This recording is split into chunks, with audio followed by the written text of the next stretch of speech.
We have 8 local playoff games set for tomorrow night's News 8 Highlight Zone. Joining us like he does every Thursday to talk high school football is former Aquinas head coach Dan Coughlin.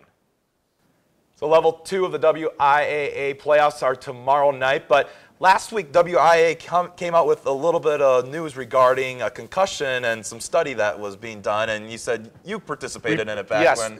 Yes, UW-Madison and the WIAA have been very proactive as far as the concussion protocol and studies, and so we participated in this, and it consisted of all the players had to go through, before the season started, went through a baseline test, so you could, if something did happen, you would have a basis to determine if they had actually had a concussion or not. To summarize it up, 2014 at WIAA, during the season, you're pretty much limited to only 60 minutes of contact during practice for the entire week. So it took the couple years leading up to that rule change, and then the couple years following it, they found out that concussion rates cut in half. Right.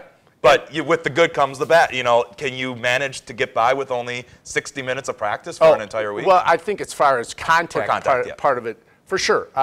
You know, my youngest son played college football at St. John's University, and their head coach, who's the winningest coach in college football history, John Gallardi, pioneered no contact practices. They would practice with helmets, shoulder pads, and shorts, and that was it. And I saw how effective he was doing this.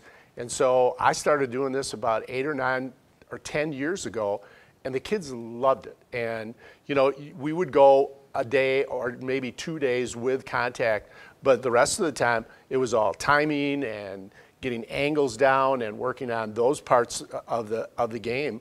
And I did it A, because I thought it was a brilliant idea, and B, just numbers-wise, I couldn't afford to eat kids up in practice. Gallardi wrote a book called Coaching by Just Saying No. And when you take a look at all of the things that you do, the practices and the processes that you use, there really are a bunch of them where you just go, we don't need to do that. That doesn't add anything, and it doesn't make my team any better.